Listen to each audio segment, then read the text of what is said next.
আবার মার খায় ভিপি নূর। ওর একটা দল আছে, নাম দিয়েছে গণ অধিকার পরিষদ। কথা কয় না কে?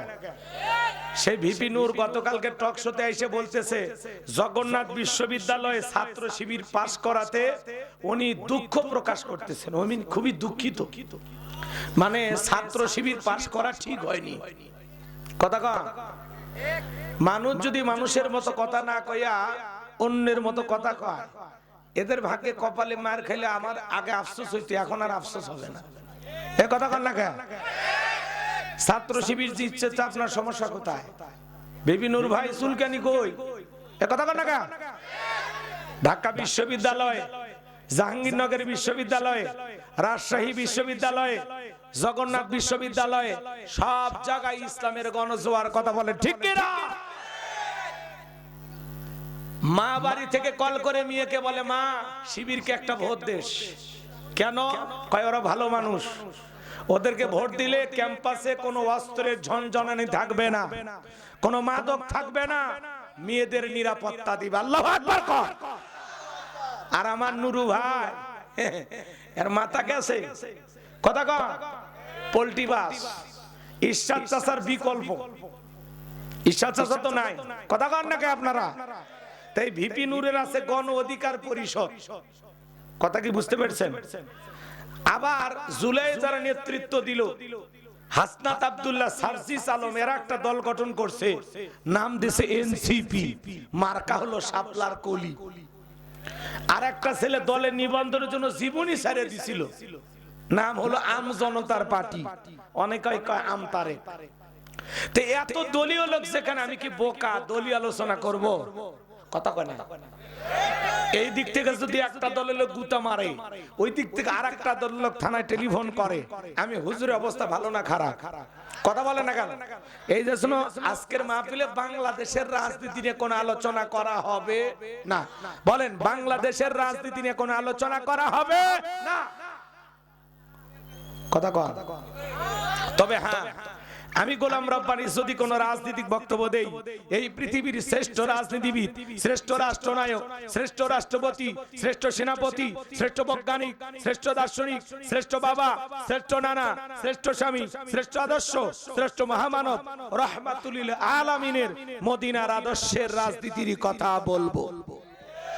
আমি যদি কোন রাজনৈতিক বক্তব্য দেই, খলিফাতুল মুসলিমিন আমিরুল মুমিনিন হযরত ওমর ফারুকের আদর্শের রাজনীতির কথা বলবো। যে ওমর ফারুক আল্লাহর এই জমিনে আল্লাহর আইনকে প্রতিষ্ঠিত করার জন্য নিজের কলিজার টুকরা ছেলেকে পর্যন্ত ছাড় দেয় না। কথা বলে ঠিক কিনা? সেই মদিনাওয়ালার আদর্শের রাজনীতির কথা শোনার পরে আপনার যেন আবার চুলকানি আরম্ভ না হয়, কারণ কোরআন হাদিসের হক কথা সবার পেটে হজম হয়। ছোট্ট বাচ্চা অসুস্থ, বাবা ডাক্তারের কাছে নিয়ে গেছে, ডাক্তার সাহেব কিছুতে ট্যাবলেট দিয়েছে খাইতে, ছোট্ট বাচ্চা তিতে ওষুধ খায় না, ফেলায় দেয়, সব ফেলায় দিয়েছে। পরের দিন সকালবেলা আবারও চলে গেছে ডাক্তার সাহেব, গতকালকে ট্যাবলেট দিয়েছিলেন তিতা, আমি ছেলের পিতা, বলেন না ছেলের কোন কায়দা ঔষধ খাওয়ায়? বলে উপায় একটা আছে, হাকিমপুরের ভালো কোন হোটেল থেকে মিষ্টি কিনেন, মিষ্টি কিনা মিষ্টি একটু ফাঁক করেন, ফাঁক করে ভিতরে ট্যাবলেট ঢুকাইয়া পূর্বের মতো মিষ্টি বানায়া ছেলের প্লেটে বা ফ্রিজে খাইতে দেন। আশা করা যায় মিষ্টি খাওয়া হবে, ট্যাবলেট ভিতরে চলে যাবে, আপনার সন্তানটাও সুস্থতা লাভ করবে। ডাক্তার এমন কৌশল বাবার কাছে চমৎকার মনে হলো, বাবা তাই আমল করলেন, মিষ্টির ভিতরে ট্যাবলেট দিয়া ছেলের সামনে প্লেটে বা ফ্রিজে খাইতে দিয়েছে। বাজান তুমি মিষ্টি খাও, আমি তোমার জন্য এক গ্লাস পানি নিয়ে আসি। এইবার বাবা পানি নিয়ে এসে দেখে প্লেটের মিষ্টি খাওয়া শেষ, মনে মনে কয়েকবার সুবহানাল্লাহ আলহামদুলিল্লাহ পরে জিজ্ঞাসা করে, বাজান মিষ্টি খাইছো? ছেলে উত্তর দিয়ে বলে, হ্যাঁ আব্বা মিষ্টি খাইছি ঠিকই, কিন্তু মিষ্টির ভিতরে যে বিসি ছিল ওইটা খাই নাই। সমাজের বাস্তবতা তাই। বলে হুজুর ওয়াজ করেন, কোনো সমস্যা নাই। আমরা যখন বলি তিবিয়ান আলী কুল্লি শাই, মানব জীবন পরিচালনা করার জন্য রান্নাঘর থেকে পার্লামেন্ট পর্যন্ত যত নিয়ম নীতি দরকার দিয়েছেন বিশ্ব সরকার, তখন এক শ্রেণীর মুসলমানের কাছে এই কোরআন হাদিসের হক কথা, এই ট্যাবলেট বার আলোচনা সহ্য হয় না। কথা বলে ঠিক কিনা? এই জন্য মনে রাখবেন, আপনার জন্য কেউ জায়গা ছেড়ে দেবে না, নিজের জায়গা নিজেকে তৈরি করে নেওয়া লাগবে।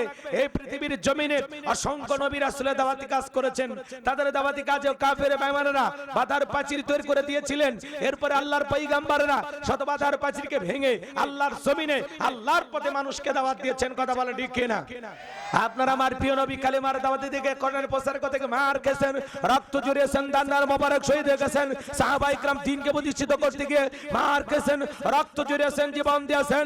ও বাংলার মুসলমান, এই দেশের মানুষ যদি 1952 সালে ভাষার জন্য জীবন দিতে পারে, রক্ত দিতে পারেন, আপনার আমার পূর্বপুরুষেরা 1971 সালে এদেশের স্বাধীনতার জন্য, এদেশের মাটির জন্য যদি জীবন দিতে পারেন, রক্ত দিতে পারেন, প্রয়োজন যদি হয় আল্লাহর এই জমিনে আল্লাহর দ্বীনকে প্রতিষ্ঠিত করার জন্য যদি কখনো ডাক আসে, প্রয়োজনে বিবির কাছ থেকে বিদায় নে, সন্তানদের কাছ থেকে বিদায় নে, মাথায় কাফনের কাপড় বেঁধে আল্লাহর এই জমিনে আল্লাহর দ্বীনকে প্রতিষ্ঠিত করার জন্য, কোরআনের রাজ কায়েম করার জন্য কারা কারা বুকের তাজা রক্ত দিতে রাজি? দুই হাত তুলে আল্লাহকে দেখান, দুই হাত তুলে আল্লাহকে দেখান। যে যুবকেরা বিয়ের সময় দেখেন না নাকে রুমাল দিয়ে নিয়ে যায়, বুঝে নেবেন এই যৌতুক লোভী। এই শ্বশুর বাড়ির থেকে কোনো একটা যৌতুক নেওয়ার কারণে এর শরমে নাক কাটা গেছে। কথা কন, এই পুরুষের কিসের শরম? হ্যাঁ, বিয়ে করবে যাচ্ছে কিসের শরম? এরকম সাদা পাঞ্জাবি কিনবি, কিনে নতুন চকচকা 1000 টাকার নোট যেটা এখন নামিছে, ওই 1000 টাকা এরকম নিয়ে এই জায়গায় 1 লাখ টাকা, 1 লাখ টাকার বান্ডিল নিয়ে এরকম হাইটা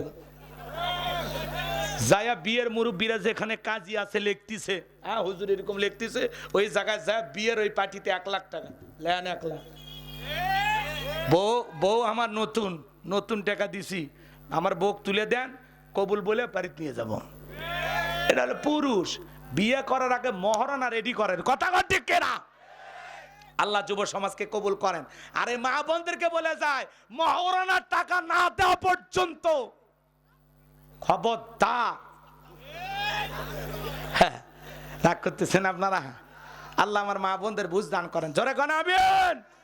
তাহলে আল্লাহ বলেন, কুল্লু নাফসিম বিমা কাসাবাত রহিনা, প্রত্যেকটা ব্যক্তি তার নিষ্কৃত কর্মের কাছে আবদ্ধ।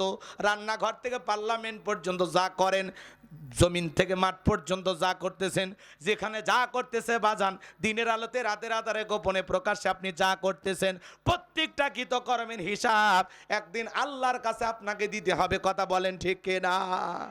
তাহলে জানা অবস্থায় পাপ করা যাবে না। যে জায়গায় গুনাহ করবেন মনে মনে ভাববেন, কেউ না দেখলে একজন দেখতেছেন, তিনি কে? আল্লাহ আমাদের হেদায়েত দান করেন, গুনাহ থেকে বেঁচে আসার তৌফিক দান করেন, জোরে বলেন আমিন। এরপরে আল্লাহ বলেন, ইল্লা আসহাবাল ইয়ামিন, ডান পাশে যারা থাকবে তারা হলো নিরাপদ।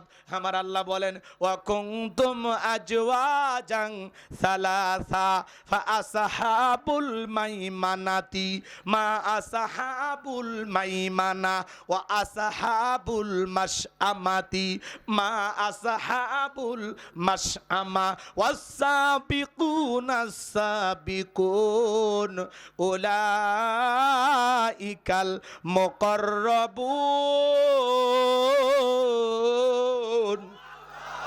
সূরা ওয়াকিয়ার ভিতরে আল্লাহ পাক জানিয়ে দিলেন, কিয়ামতের ময়দানে আল্লাহ রাব্বুল আলামিন মানুষকে 3 শ্রেণীতে ভাগ করবেন।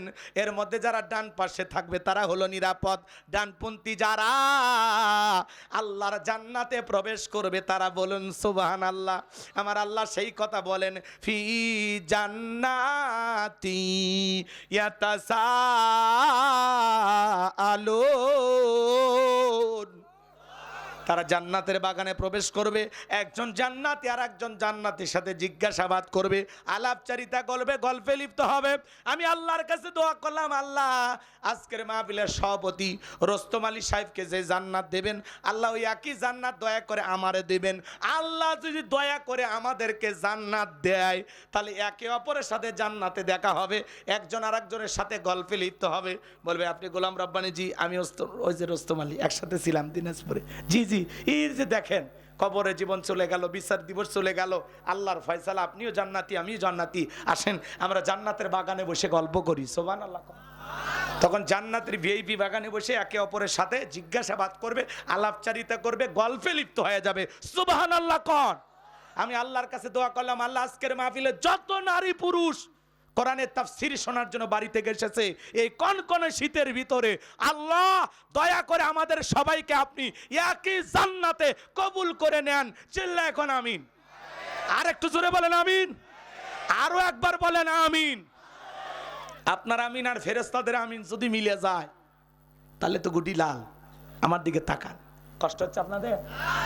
এই যে আমি দোয়া করলাম, আল্লাহ যদি দয়া করে আপনাদেরকেও জান্নাত দেন, আমারেও যদি আল্লাহ দয়া করে দেয়, একই জান্নাত যদি হয়, আপনারা দেখে আমাকে চিনতে পারবেন, আমি দেখে আপনাদেরকে চিনতে পারবো। সুবহানাল্লাহ কোন। আপনারা বলুন হুজুর আপনি গোলাম রব্বানী, ওই যে আমাদের এলাকায় ওয়াজ করতে গেছিলেন, দেখেন হুজুর আল্লাহর ফয়সালা, আল্লাহ দয়া করে আপনাকেও জান্নাত দিচ্ছে, আমাদেরকেও জান্নাত দিচ্ছে, আসেন গল্প করি। এখন বলতেছেন হুজুর দোয়া করলে জান্নাত অতই সহজ। তাহলে ছোট্ট একটা ঘটনা অনেকেই শুনেছেন, তারপরে দুই এক লাইন বলে আমি মূল আলোচনায় যাব। কষ্ট হবে? মুসা আলাইহিস সালামের নাম শুনেছেন? মুসা নবী আল্লাহকে বলে, আল্লাহ আপনি কি আমারে জান্নাত দেবেন? আল্লাহ ডেকে বলে, পয়গম্বর এটা কেমন কথা, অবশ্যই তোমাকে জান্নাত দেব। সুবহানাল্লাহ কোন। এরপরে মুসা নবী ডেকে বলে, আল্লাহ জান্নাতে আমার প্রতিবেশী কে হবে জানতে বড় মনে চায়। আল্লাহ ডেকে বলে, পয়গম্বর জান্নাতে তোমার প্রতিবেশী হবে যে বর্তমানে দুনিয়াতে একজন কসাই। সে ডেকে বলে, আল্লাহ দুনিয়াতে এত মানুষ থাকতে একটা কসাই কেন আমার সাথে জান্নাতে যাবে? আমার আল্লাহ ডেকে বলে, পয়গম্বর কেন কসাইকে জান্নাত দিলাম যদি জানতে চাও কসাইয়ের বাড়িতে চলে যাও। এইবার পয়গম্বর চলে গেলেন সেই বাজারে, কসাই গোস্ত বিক্রি করে বাড়ির পথে রওনা করেছেন। মুসা আলাইহিস সালাম ডেকে বলে, কসাই আমি যদি তোমার বাড়ির মেহমান হই তোমার কি কোনো আপত্তি আছে? বলে না আমার কোনো আপত্তি নাই। পয়গম্বর চলে গেলেন মেহমান হয়ে। কসাই বাড়িতে যাওয়ার পরে নিজের হাতে গোস্তগুলো রান্না করে তার জনম দুঃখিনী মা অন্ধ চোখে দেখতে পারে না, মায়ের মুখে তুলে তুলে খাওয়াইলেন। খাওয়া শেষে জনম দুঃখিনী মা দুইটা হাত তুলে দোয়া করে বলে, আল্লাহ এই জামানার মুসা নবী যেই জান্নাতে থাকবে ওই একই জান্নাতে আমার ছেলেটাকেও তুমি কবুল করে নিও। এইবার কসাই যখন মুসা আলাইহিস সালামের কাছে চলে আসলেন, আমার ভাইয়েরা আল্লাহর পয়গম্বর মুসা নবী জিজ্ঞাসা করে, কসাই একজন মহিলা কণ্ঠে দোয়ার আওয়াজ শুনতে পাইলাম, মহিলাটাকে? বলে আপনি মনে কিছু নেবেন না, ওইটা হলো আমার মা, নিয়মিত আল্লাহর কাছে দোয়া করে। আল্লাহ এই জামানায় মুসা নবী যেই জান্নাতে থাকবে ওই মুসা নবীর সাথে আমার ছেলেকেও আপনি একই জান্নাতে কবুল করে নেন। আপনি বলেন কই জামানার নবী মুসা আর কই আমার মতো সামান্য কসাই আল্লাহকে এই দোয়া কবুল করতে পারে? মুসা নবী ডেকে বলে, কসাই আমি হলাম জামানার নবী মুসা, আর আল্লাহ তাআলা আমারে জানিয়ে দিয়েছেন আমি যেই জান্নাতে থাকবো তোমার মায়ের দোয়ার কারণে আল্লাহ একই জান্নাতে তোমাকেও কবুল করে নিয়েছেন। বলুন সুবহানাল্লাহ। একটা কসাই যদি মায়ের দোয়ার কারণে মুসা নবীর সাথে একই জান্নাতে যায়, ও আমার দিনাজপুরের বাবাজিরা, সেই মা আমাদের ঘরে আছে না নাই? সেই মায়ের যদি আমরাও দোয়া নিতে পারি আমাদের ভাগ্যেও জান্নাত জুটায় দেবেন তিনি।